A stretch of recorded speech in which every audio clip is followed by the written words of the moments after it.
صلی اللہ علیہ سیدنا محمد و آلہ طیبین الطاہرین۔ عین الرجبیون۔ ناظرین محترم، سال کے باعظمت مہینوں میں سے ایک مہینہ ماہ رجب کا مہینہ ہے۔ یہ مہینہ بڑا ہی باعظمت اور بابرکت مہینہ ہے، جسے ماہ استغفار اور ماہ استجابت دعا بھی کہا جاتا ہے۔ تاریخ نے لکھا ہے کہ کانا رسول اللہ صلی اللہ علیہ وآلہ وسلم اذا رأى ہلال رجب قال اللہم بارک فی رجب و شعبان وبلغنا شہر رمضان وعنا علی الصیام والقیام وحفظ اللسان وغض البصر ولا تجعل حظنا منہ الجوع والعطش۔ تاریخ نے لکھا ہے کہ پیغمبر اکرم صلی اللہ علیہ وسلم جب بھی ماہ رجب کا چاند دیکھتے تھے تو آپ پروردگار کی بارگاہ میں دعا فرماتے کہ پروردگار اس ماہ رجب میں، اس ماہ شعبان میں مجھ پر برکتیں نازل فرما، ہم پر برکتیں نازل فرما، اور شہر رمضان تک ہمیں پہنچا۔ یعنی ماہ رجب و ماہ شعبان یہ ایک مقدمہ ہے ماہ رمضان میں وارد ہونے کے لیے، اس میں داخل ہونے کے لیے۔ آپ دعا فرماتے کہ پروردگار ان مہینوں میں روزہ رکھنے میں اور تیری عبادت کرنے میں میری مدد فرما، تو میری مدد فرما کہ میں اپنی زبان کی حفاظت کر سکوں اور اپنی آنکھوں کو محرمات سے محفوظ کر سکوں۔ اور آپ یہ بھی دعا فرماتے پروردگار مجھے اس طرح سے قرار دے کہ جب میں روزے رکھوں ان مہینوں میں تو میرے روزے بھوک اور پیاس میں تبدیل نہ ہو جائے، کیونکہ ناظرین محترم بہت سے روزے ایسے ہوتے ہیں کہ جو ہمارے لیے صرف اور صرف بھوک اور پیاس کے علاوہ کچھ نہیں ہوتے ہیں۔ انشاءاللہ اس کی طرف اشارہ کیا جائے گا کہ بھوک اور پیاس سے مراد یہاں پر کیا ہے۔ لہٰذا روایت میں ملتا ہے کہ پیغمبر اکرم صلی اللہ علیہ وسلم جب بھی ماہ رجب آتا تو آپ لوگوں کو جمع کرتے، اکٹھا کرتے، اور حمد الہی کے بعد، ثناء الہی کے بعد، انبیاء علیہ الصلوۃ والسلام پر صلوات بھیجنے کے بعد آپ لوگوں سے فرماتے کہ اے لوگوں، ماہ رجب باعظمت و بابرکت مہینہ ہے۔ یہ وہ مہینہ ہے کہ پروردگار اس مہینے میں اپنی رحمتیں نازل کرتا ہے، اور جیسا کہ ایک روایت میں ماہ رجب کو عصب سے بھی تعبیر کیا گیا ہے۔ عصب الف صاد اور بے، عصب سے تعبیر کیا گیا ہے کہ جس کے معنی ہے انڈیلنا، ڈالنا،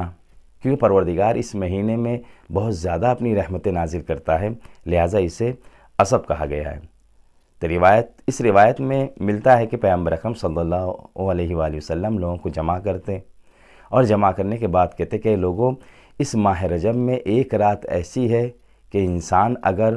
اس رات میں سونے کو اپنے اوپر حرام قرار دے دے، یعنی اس رات کو بیدار رہے، اللہ کی عبادت میں اس رات کو گزارے،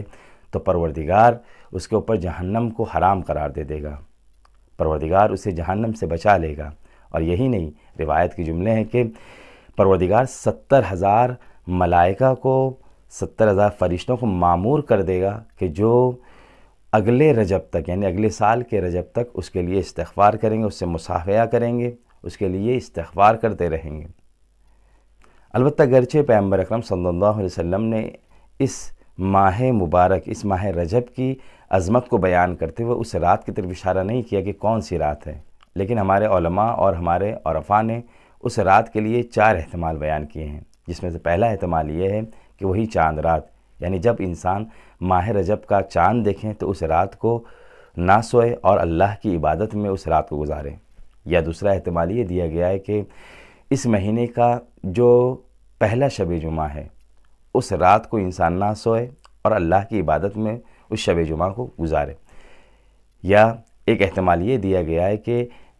نیم ماہ رجب، یعنی ماہ رجب کی جو 15ویں رات ہے اس رات کو انسان بیدار رہے، جسے لیلۃ الرغائب بھی کہا گیا، یعنی آرزوؤں کی رات کی، جس کی طرف انشاءاللہ بعد میں کسی اور دن اشارہ کیا جائے گا۔ اور اسی طرح سے ایک احتمال یہ دیا گیا ہے کہ 27ویں شب، یعنی شب معراج،